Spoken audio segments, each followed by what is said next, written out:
Hello friends, ओम श्री गणेशाय नमः। आप सभी का हमारी यूट्यूब चैनल पे हार्दिक स्वागत है।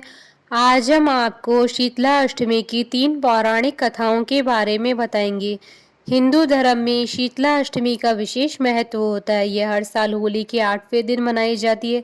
चैत्र मास के कृष्ण पक्ष की अष्टमी तिथि को शीतला अष्टमी और बासोड़ा के नाम से जाना जाता है।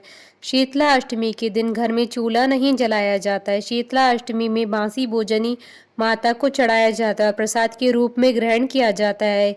मान्यता है कि इस दिन के बाद बासी भोजन ग्रहण नहीं करना चाहिए, वो स्वास्थ्य के लिए हानिकारक होता है। धार्मिक मान्यताओं के अनुसार शीतला माता का स्वरूप शीतल है, जो रोग दोषों का हरण करने वाली है। माता के हाथों में कलश, सूप, झाड़ू और नीम के पत्ते हैं। वे गधे की सवारी करती हैं।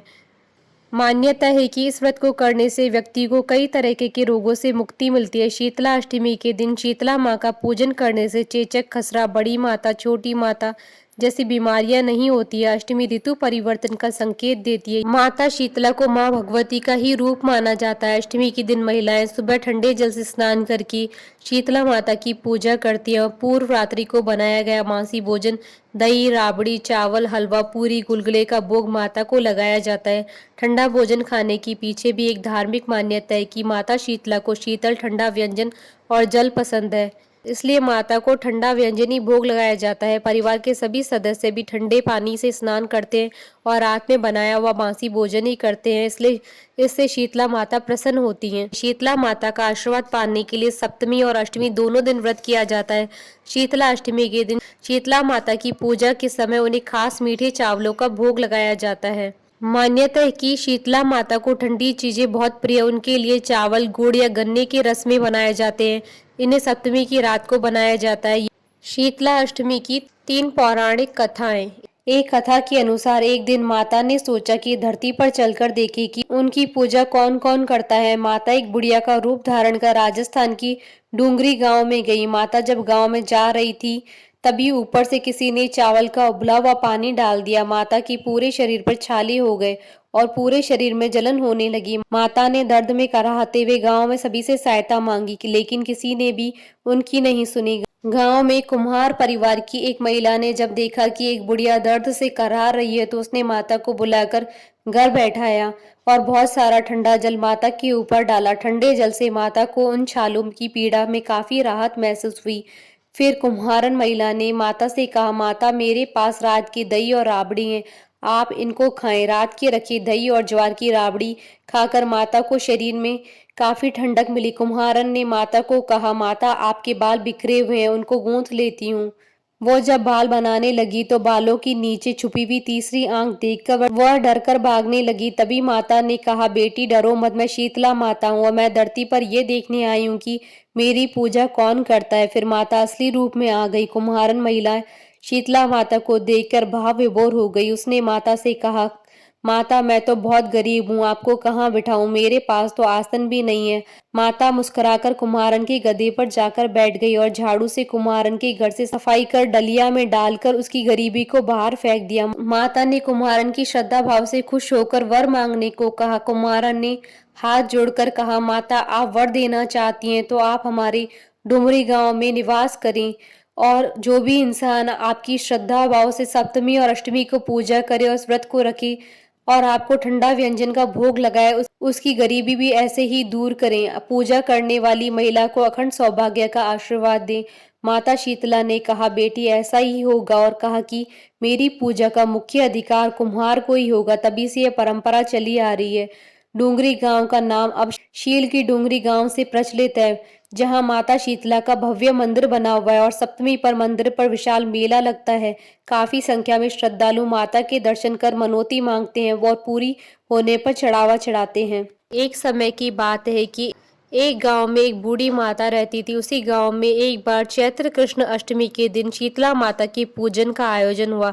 गांव वालों ने शीतला माता की पूजा अर्चना करते हुए गरिष्ठ का प्रसाद माता शीतला को चढ़ाया। गरिष्ठ प्रसाद से माता शीतला का मुंह जल गया। माता शीतला से नाराज हो गई और अपने कोप से पूरे गांव में आग लगा दी। इस वजह से पूरा गांव जल के राख हो गया। हालांकि केवल उस बुढ़िया का घर बच गया। गांव वालों ने जाकर उस बूढ़ी माता से घर न जलने का कारण पूछा। तब उन्होंने माता शीतला को प्रसाद खिलाने की बात कही। बूढ़ी माता ने बताया कि उन्होंने रात को ही प्रसाद बनाकर रख लिया था और माता को ठंडा और बासी प्रसाद खिलाया। बूढ़ी माता की बात सुनकर गांव वालों को अपनी गलती का एहसास हो उन्होंने उसी क्षण माता शीतला से क्षमा याचना की तथा अगले ही पक्ष में सप्तमी अष्टमी के दिन उन्हें बासी भोजन का प्रसाद खिलाकर माता शीतला का पूजन किया।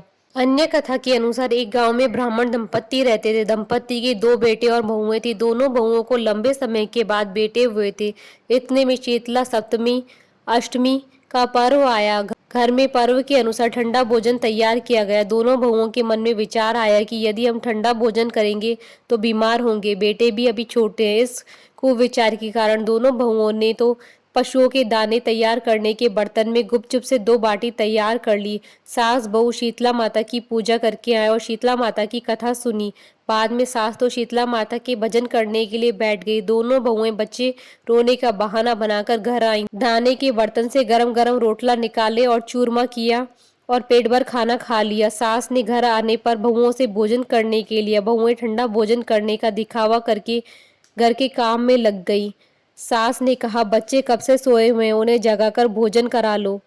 बहुएं जैसे ही अपने बेटों को जगाने के लिए गई, उन्होंने उन्हें मृत पाया। ऐसा बहुओं की करतूतों के फलस्वरूप शीतला माता के प्रकोप से हुआ था। बहुएं विवश हो गई। सास ने घटना जानी तो बहुओं से झगड़ने लगी। सास बोली कि तुम दोनों ने अपने बेटों की बदौलत शीतला माता की अवहेलना की है, इसलिए अपने घर से निकल जाओ और बेटों को जिंदा स्वस्थ लेकर ही घर में पैर रखना। अपने मृत बेटों को टोकरे में सुलाकर दोनों बहुएं घर से निकल पड़ी। जाते जाते रास्ते में एक जीर्ण वृक्ष आया। यह खेजड़ी का वृक्ष था।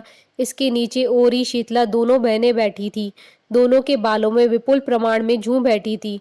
बहुओं ने थकान का अनुभव भी किया था। दोनों बहुएं ओरी और शीतला के पास बैठ गई। उन दोनों ने शीतला ओरी के बालों से खूब सारी जूं निकाली। जुओं का नाश होने से ओरी और शीतला ने अपने मस्तक में शीतलता का अनुभव किया। कहा, तुम दोनों ने हमारे मस्तक को शीतल ठंडा किया है, वैसे ही तुम्हें पेट की शांति मिली। दोनों बहुएं एक साथ बोले कि पेट का दिया वही लेकर हम मारी मारी भटकती हैं, परंतु शीतला माता के दर्शन हुए नहीं है।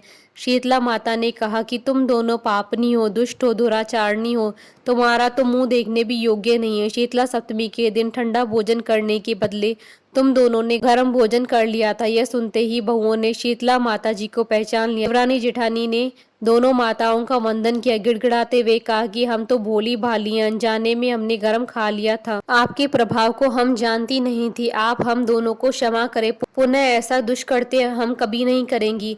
उनके पश्चाताप भरे वचनों को सुनकर दोनों माताएं प्रसन्न हुई। शीतला माता ने मृतक बालकों को जीवित कर दिया। बहुएं तब बच्चों को साथ लेकर आनंद से पुनः गांव लौट आई। गांव के लोगों ने जाना कि दोनों बहुओं को शीतला माता के साक्षात दर्शन हुए थे। दोनों का धूमधाम से स्वागत करके गांव में प्रवेश करवाया। बहुओं ने कहा, हम गांव में शीतला माता के मंदिर का निर्माण करवाएंगे।